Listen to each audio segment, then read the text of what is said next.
Marcus Blackwood stood frozen in the middle of his golden office, sweat pouring down his face like a waterfall.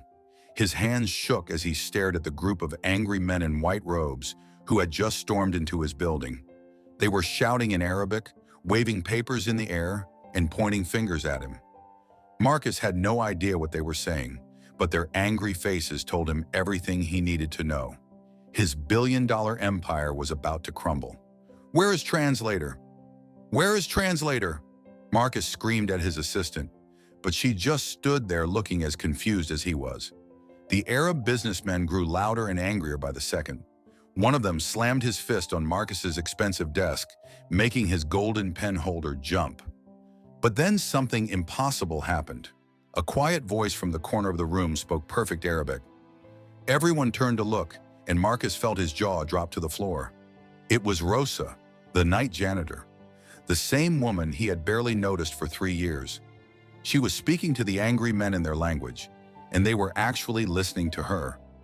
Marcus couldn't believe his eyes. How was this possible? What was happening in his office right now? Before we dive into this interesting story, please, where are you watching from? If you're joining us for the first time, don't forget to like and subscribe to support our growth. Thank you. Let me take you back to where this crazy story really began. 3 days earlier, Marcus Blackwood was not just rich, he was super rich. The kind of rich where he owned 3 private jets, 5 mansions, and a yacht the size of a small island. His company, Blackwood Industries, made everything from computers to cars to fancy watches. He was 45 years old and had worked his whole life to build his empire. But Marcus had one big problem. He was proud, maybe too proud. He thought he was smarter than everyone else because he had so much money. He looked down on people who worked simple jobs like cleaners and security guards. To him, they were invisible. Every night, while Marcus worked late in his office on the 50th floor of his giant building, Rosa Martinez would come in to clean. She was a small woman with kind eyes and gray hair. She had been working as a janitor for Blackwood Industries for 3 years. Rosa would quietly empty the trash cans, clean the windows, and mop the floors. Marcus never said hello to her. He never even looked at her. To him, she was just part of the furniture. What Marcus didn't know was that Rosa had a secret, a big secret that would soon change everything. Rosa had not always been a janitor. Many years ago, back in her home country of Colombia, she had been a very important person. She was a translator for the government. She spoke 5 languages perfectly: Spanish, English, Arabic, French, and Italian. She had helped presidents and kings talk to each other. She had traveled all over the world. But then something terrible happened. There was a war in her country, and Rosa's family was in danger. She had to leave everything behind and come to America with nothing but the clothes on her back. She couldn't get her old job back because her certificates were lost, and she was too old to start over in the translation business. So she took the only job she could find, cleaning offices at night. Rosa never told anyone about her past. She just did her job quietly and sent money back home to help her family. She watched Marcus every night as he worked, and she could see he was a man who cared only about money and power. She felt sorry for him, but she kept her thoughts to herself.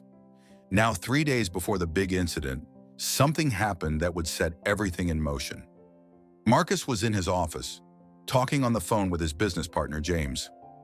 "James, I'm telling you, this deal with the Al Mansouri Group is going to make us billions," Marcus said, leaning back in his leather chair. "These Arab oil princes want to buy our entire technology division. We're talking about $50 billion. James sounded worried on the other end of the phone. "Marcus, are you sure about this? We don't know anything about Arab culture or business. Maybe we should hire a professional translator and cultural advisor." Marcus laughed loudly. "James, money speaks all languages. I don't need some expensive translator. I'll just use Google Translate if I have to. These people want what we're selling, and I know how to close deals."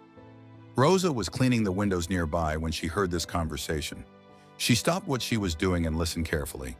She knew about the Al Mansouri Group. They were one of the most powerful families in the Middle East, and they were very traditional. They valued respect, honor, and proper communication above everything else. Rosa knew that Marcus was about to make a huge mistake. The next morning, Marcus got a call that made his heart race with excitement. "Mr. Blackwood, This is Ahmed Al-Mansouri. My family has decided to meet with you tomorrow to discuss the business deal.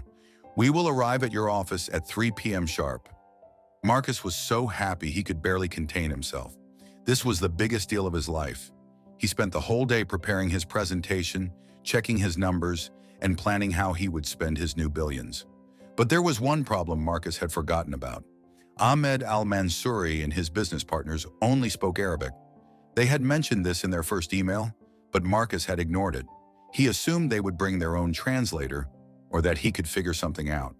The night before the big meeting, Rosa was cleaning Marcus's office as usual.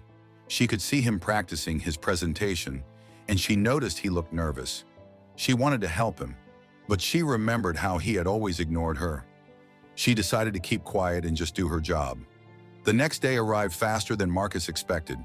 At 2:30 p.m., he was pacing around his office, straightening his tie for the 100th time. His assistant, Jennifer, knocked on the door. "Mr. Blackwood, there's a problem," Jennifer said, looking worried. "I just got a call from Ahmed Al-Mansouri's office. Their translator got sick and can't come to the meeting. They're asking if you have an Arabic translator available." Marcus felt his stomach drop. "What? No, I don't have a translator. Can't we postpone the meeting?" Jennifer shook her head.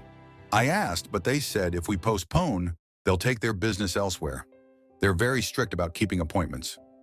Marcus started to panic. He grabbed his phone and started calling translation services, but it was too late. No one could send a professional translator on such short notice. Some companies wanted 3 days advance notice.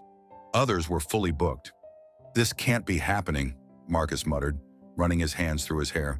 $50 billion, and I'm going to lose it because of a stupid language barrier. At exactly 3 p.m., Marcus heard voices in the hallway. His heart started beating so fast he thought it might explode. The voices were getting closer, and he could hear they were speaking in Arabic. Jennifer opened the door, and in walked 5 men in traditional white robes. They looked very serious and important. Ahmed Al-Mansouri was a tall man with a gray beard and piercing eyes. He looked around the office and then looked directly at Marcus. "Assalamu alaikum," Ahmed said in Arabic, extending his hand for a handshake. Marcus had no idea what this meant, but he shook Ahmed's hand and smiled nervously. Hello.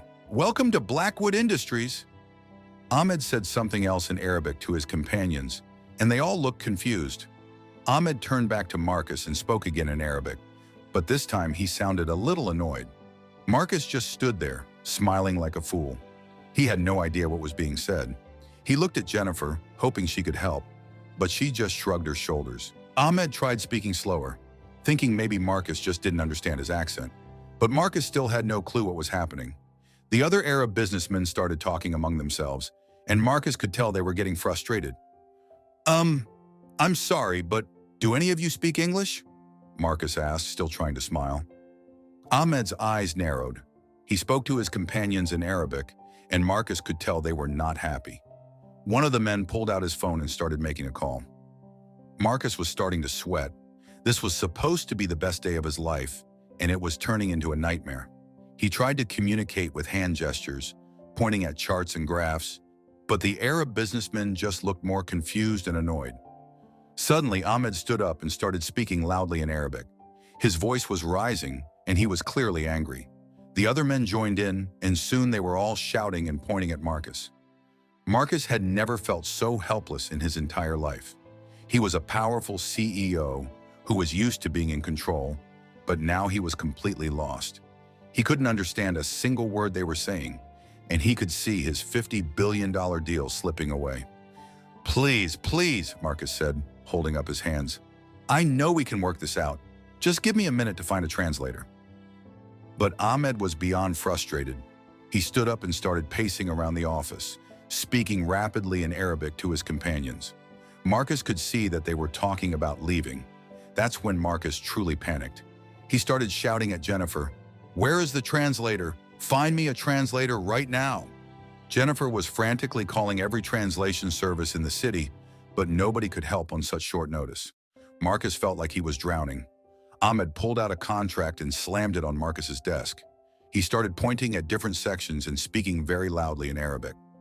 Marcus could tell that Ahmed was trying to explain something important about the deal, but he couldn't understand a single word. The other businessmen were getting angry too. They started standing up and gathering their papers. Marcus realized they were about to leave, and his $50 billion deal was about to disappear forever.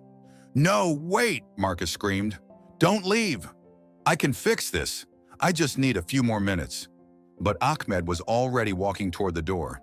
The other men were following him. Marcus felt like his whole world was crashing down around him. And that's when the miracle happened. "Excuse me, Mr. Al-Mansouri," said a quiet voice from the corner of the room. Everyone stopped and turned around. There, standing by the window with a cleaning cloth in her hand, was Rosa the janitor. She was speaking in perfect, fluent Arabic. Marcus's jaw dropped. Ahmed's eyes widened with surprise. The other businessmen looked shocked. Rosa continued speaking in Arabic, and Marcus could tell she was apologizing to Ahmed for the confusion. Ahmed responded to her, and soon they were having a complete conversation in Arabic. Marcus couldn't believe what he was seeing. Rosa, the same woman he had ignored for 3 years, was speaking Arabic like she had been born in the Middle East. Her pronunciation was perfect. Her grammar was flawless, and Ahmed was actually smiling as he talked to her. What is happening?" Marcus whispered to Jennifer, but Jennifer was just as shocked as he was. Rosa turned to Marcus and said in English, "Mr. Blackwood, Mr. Al-Mansouri is very upset because he feels you have shown him disrespect by not having a proper translator for such an important meeting. In Arab culture, this is considered very rude." Marcus felt his knees go weak. "Rosa, you speak Arabic?" "Yes, sir. I speak Arabic, as well as Spanish, French, and Italian. I used to be a government translator in Colombia before I came to America." Ahmed spoke to Rosa again in Arabic, and she nodded. "Mr. Al-Mansouri wants to know if you are serious about this business deal or if you are just wasting his time," Rosa translated. Marcus suddenly realized that Rosa was his only hope. Without her, his $50 billion deal was dead. He swallowed his pride and said, "Rosa, would you please help me? Would you translate for this meeting?" Rosa looked at Marcus for a long moment. Here was the man who had ignored her for 3 years, who had never even said hello to her, who had treated her like she was invisible. Now he was begging for her help. "Please," Marcus said again, and for the first time in his life, he actually sounded humble. Rosa made a decision that would change both of their lives forever. She put down her cleaning cloth and walked over to the conference table. "Mr. Al-Mansouri," Rosa said in Arabic, "Mr. Blackwood would like to apologize for the confusion. He is very honored by your presence and would like to discuss the business deal with proper translation." Ahmed looked at Marcus, then at Rosa, then back at Marcus. He said something in Arabic to Rosa. "Mr. Al-Mansouri says he will give you one more chance, but only because he respects me as a translator. He says if you waste his time again, he will never do business with you." Marcus felt a wave of relief wash over him. "Thank you, Rosa. Thank you so much." For the next 2 hours, Rosa translated everything perfectly.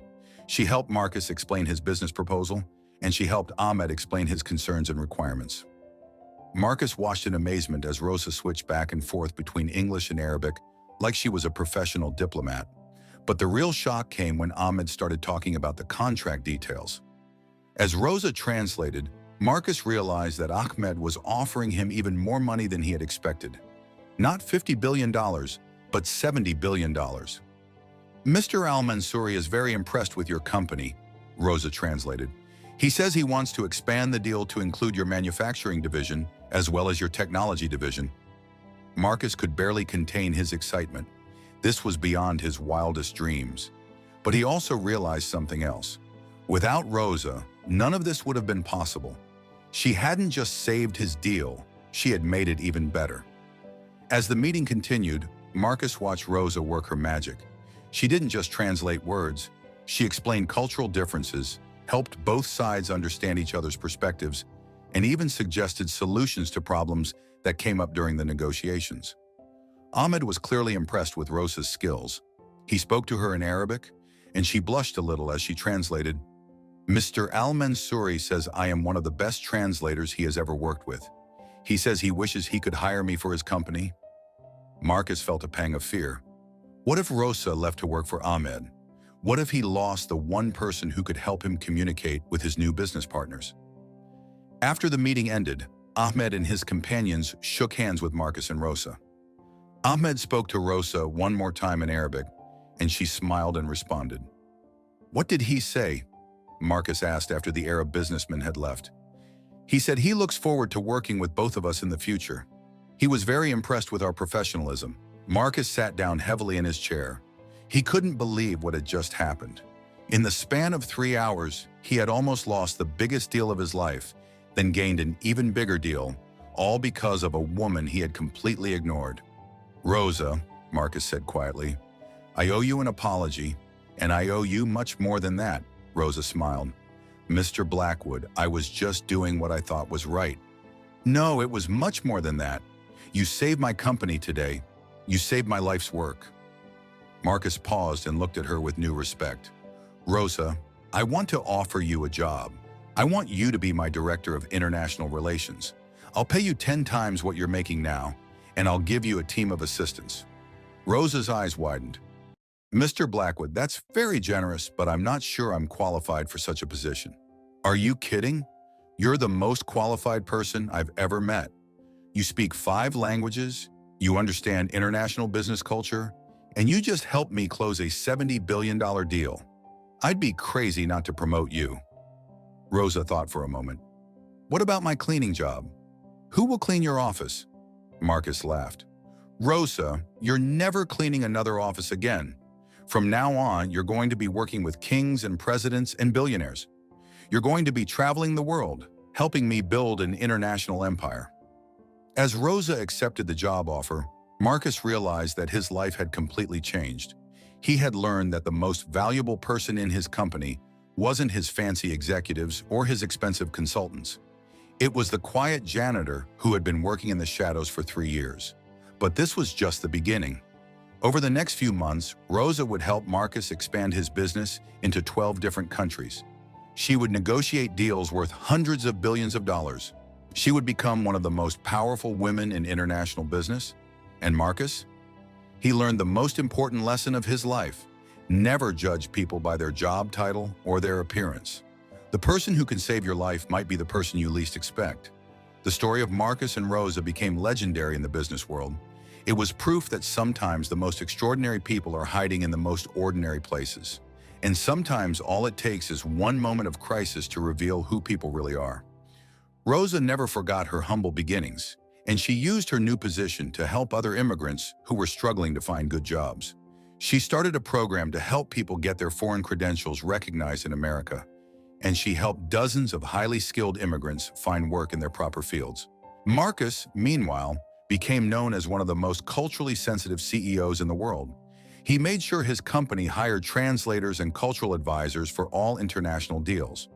He learned basic phrases in 12 different languages, and he always treated his employees with respect, no matter what their job was. The Al Mansouri deal was just the first of many successful international partnerships. With Rosa's help, Blackwood Industries became one of the largest global companies in the world. And every year on the anniversary of that first meeting, Marcus and Rosa would sit in his office and remember the day that changed everything. "You know," Marcus said to Rosa one day, "I used to think success was about being the smartest person in the room.